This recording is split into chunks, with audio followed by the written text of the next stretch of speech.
viewers, I'm your host Uzma Jafri with another episode of South Asia Focus. Let's begin the show. The ties between India and the US are gaining strength and momentum, with two sides increasingly engaging with each other at different platforms. Both New Delhi and Washington, who are part of the Quad alliance, have not let the grouping commitments weigh down their bilateral ties. The recent reciprocal visit by US Secretary of State Antony Blinken to New Delhi has made it even more prominent that both are committed to widening the interests of engagements and deepening their ties.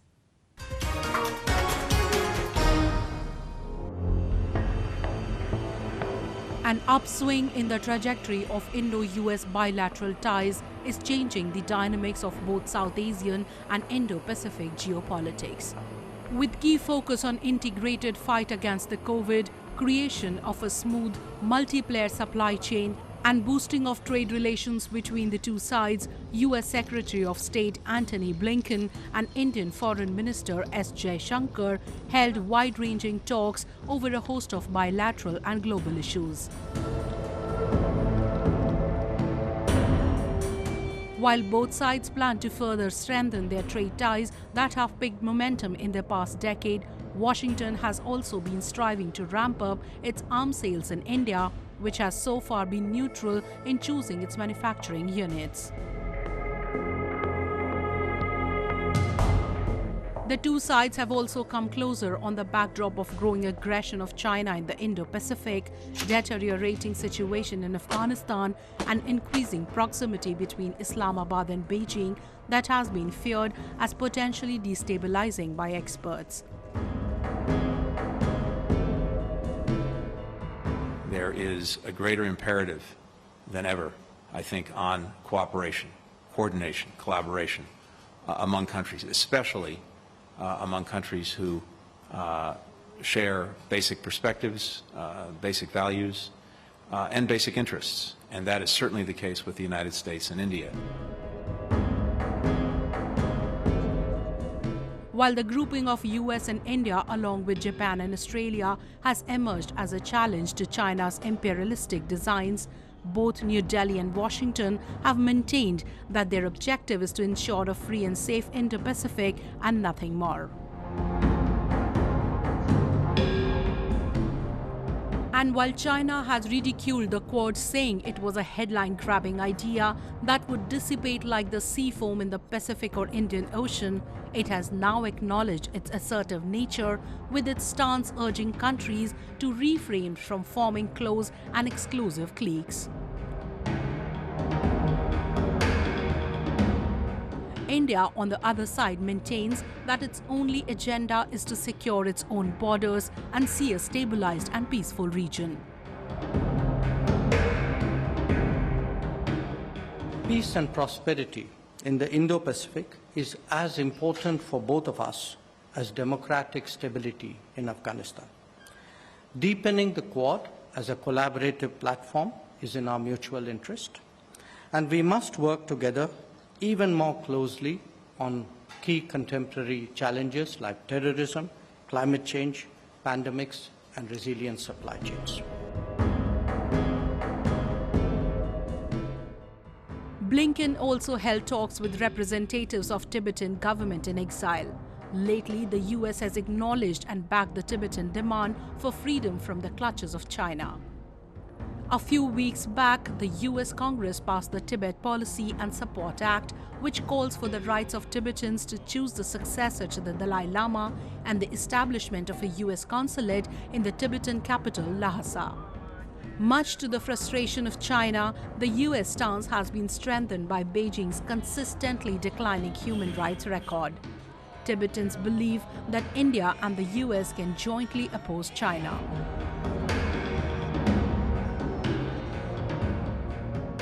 So, these countries, they should come together and they brainstorm how to stop the disease, the communist Chinese spreading all over the world.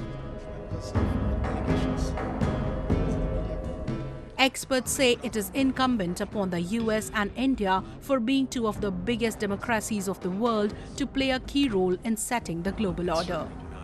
With an in-person Quad meet scheduled this October in the United States, the political observers are hoping for a clear-cut policy on China too. In the meantime, both Washington and New Delhi have a massive task of immunizing their citizens who have been affected most across the world by the virus that originated and spread from China.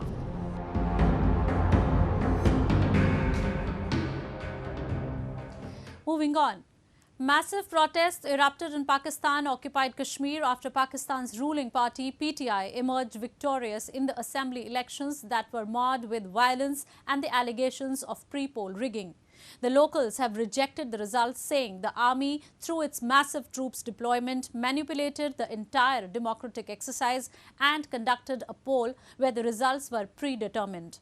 While crying out Pakistan's illegal occupation of the region and the use of indiscriminate force to suppress the citizens, they demanded their fundamental rights and freedom from Pakistani clutches.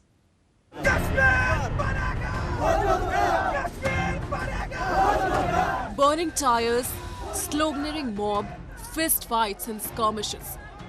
The illegally occupied region of POK has been on the boil for the past 1 week.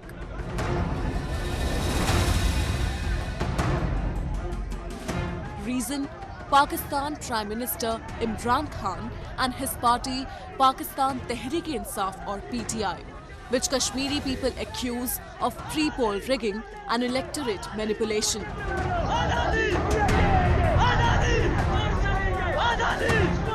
Khan's party has secured a decisive victory by winning 25 of the contested 45 seats, but locals have rejected the results as fraud.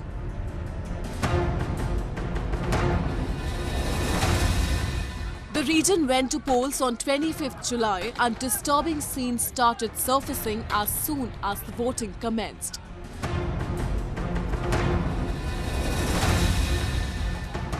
The locals and the booth agents from different parties said that PTI workers rampaged through polling stations.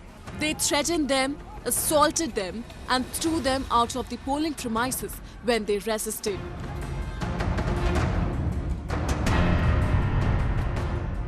इनके कोई 20-25 इन्होंने अपने बंदे रखे हुए हैं जो सलूतकार हैं वो लोगों से वोट खुद ले रहे हैं और उस पर स्टैम्प खुद मार रहे हैं स्टैम्प खुद लगा रहे हैं पर्दे का कोई इंतजाम नहीं है 2 पुलिस वाले हैं और मनमानी है अगर इस तरह के जाली इलेक्शंस करवा रहे हैं इसका कोई फायदा नहीं है इस रियासत को तो क्या कहते हैं कि आप पोलिंग एजेंट के तौर पर बाइकआउट करते हैं क्या करते हैं पोलिंग एजेंट के तौर पर इस जाली इस निज़ाम से इस धांधली वाले निज़ाम से इस फजूदा निज़ाम से इस जो जाली और करप्ट किस्म के लोग जो लेके आ रहे हैं उनसे मैं मुकम्मल बाइकआउट का ऐलान करता हूँ इस पर मैं लानत भेजता हूँ ऐसे ऑफिसरों पर और ऐसे निज़ाम पर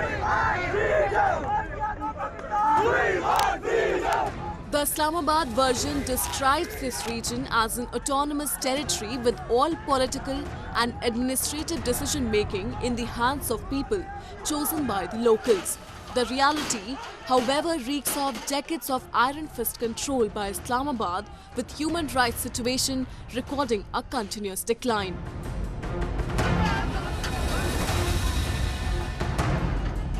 Ever since the region has held elections, they have either been won by the party enjoying the blessings of Islamabad or by the ruling party itself.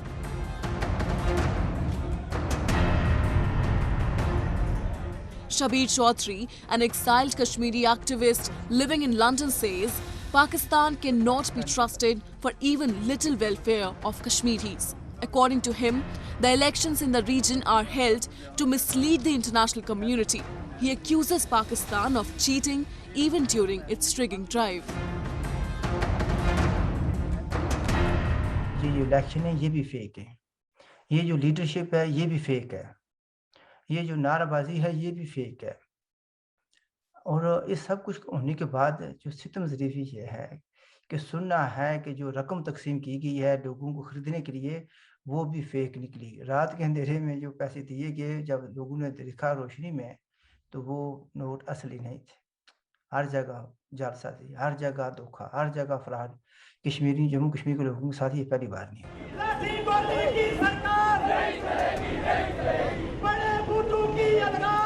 Islamabad has ensured over the years that no Kashmiri leader rises to prominence and popularity at par with Pakistani leaders. Region-based parties with a vision to change the discourse are nipped in the bud.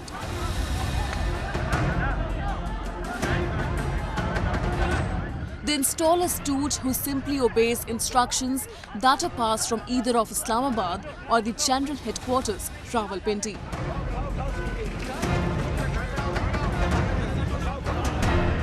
With media restrictions in place and voices of people daring to speak against the establishment getting muzzled through state machinery, the prevailing system in Pakistan-occupied Kashmir has not witnessed any real challenge thus far.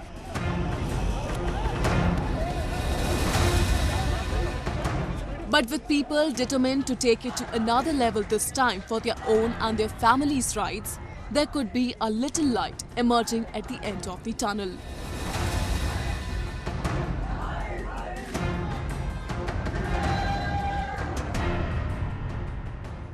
Moving on. As Taliban rampages through the country and neighboring states shut their borders to prevent the influx of refugees, the Afghan refugees are stuck in the middle of a rock and a hard thing. Most of them, whose areas are now controlled almost entirely by the Taliban, are forced to flee their homes but have no idea where they should be heading. Experts warn of a looming humanitarian crisis if the alarms are not paid heed to and an immediate solution is not worked out.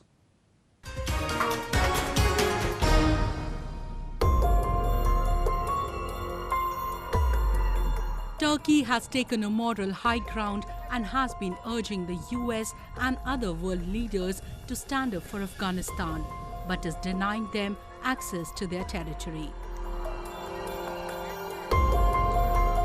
Ankara is constructing a modular wall along 295 kilometers border with Iran, where it believes Afghan migrants can enter from.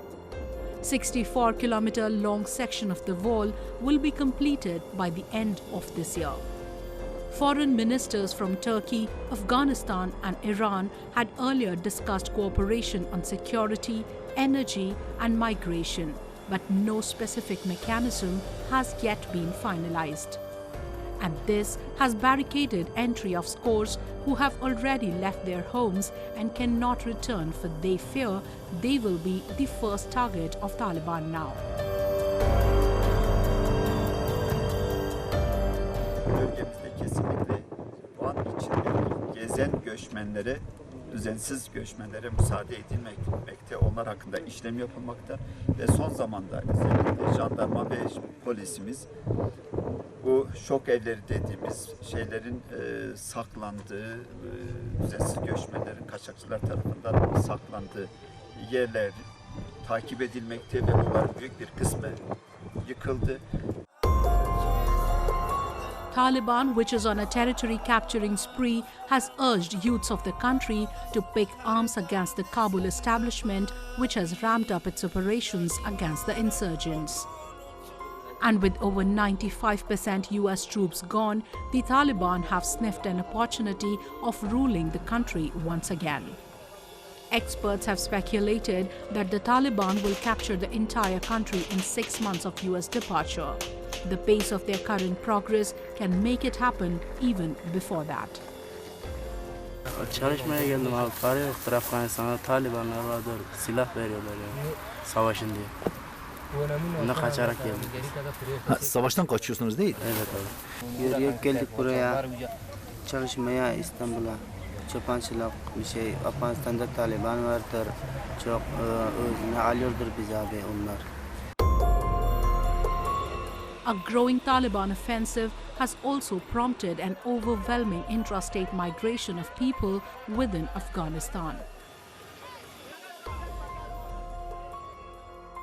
The UN Refugee Agency estimates 270,000 Afghans have been displaced inside the country since January, bringing the number of people forced from their homes to more than 3.5 million. And while the US promises to support them even when their troops are gone, Beijing has seen it as an opportunity to expand its presence and influence in the country. Its top diplomats and ministers have been seen meeting the Taliban. Experts say any state support to the Taliban could lead it to become a pariah state with even worse consequences for the world. And now in our section of Asia this week, the stories from across the continent that made news this week.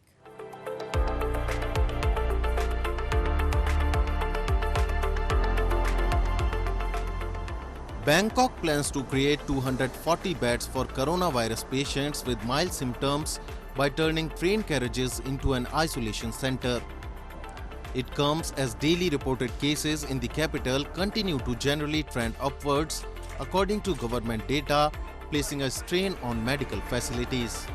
Governor Aswin Kwanwang said in a statement, 15 cars will initially be converted to take in patients while they wait for space in hospitals.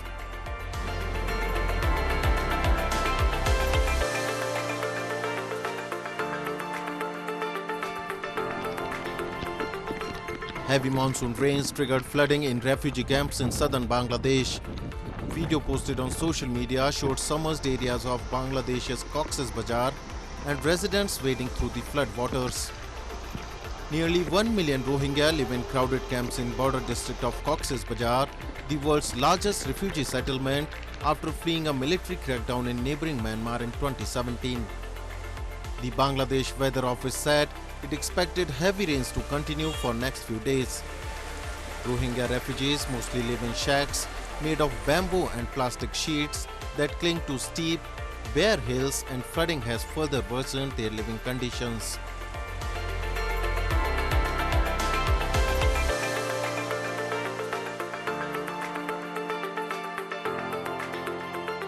The scholarship granting ceremony of Aeon 1% Club Foundation was recently held in Shiva Prefecture with a total number of 37 students.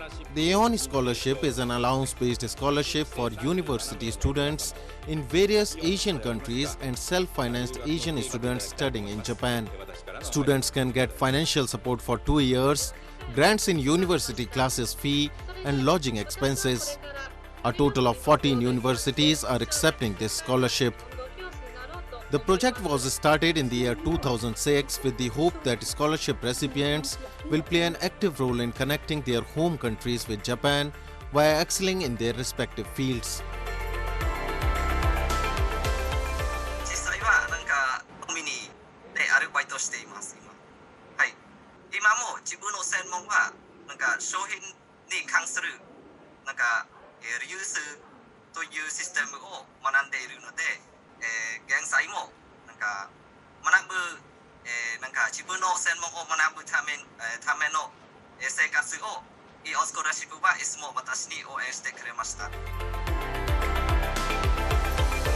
Till now, 951 students from 12 countries have received Aeon scholarship and have studied in Japan.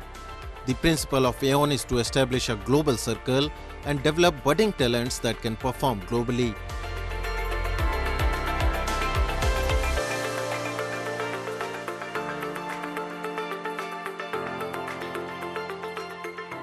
Famous for its lush green cedar forest, Oguni town is located in Kumamoto Prefecture in southern Japan. For 250 years, the residents of the area have been running a sustainable project to plant cedar trees and sell its wood, as cedar wood timber is widely used to build homes in Japan. There are more than 1 million cedar trees in Oguni. この小国の杉、結構全国でも有名になってきてます。で、他の地域とちょっと違うところと言いますと、小国町は温泉の出る土地柄なんですけど、その地下から出る地熱の蒸気、これを活用して木材を乾かすという全国、日本でもここだけしかやっていない取り組みを今やっています。Oguni residents live in the bounties of cedar trees. Houses in the town are built using local cedar wood for their flexibility and strength. The unique and beautiful coloring of the cedar grain enhances harmony in the design of Japanese-style room. Every year, about 38,000 cedar trees are cut in Oguni, but 40,000 seedlings are planted too. This way of preserving trees has become an example of sustainability throughout Japan and the world.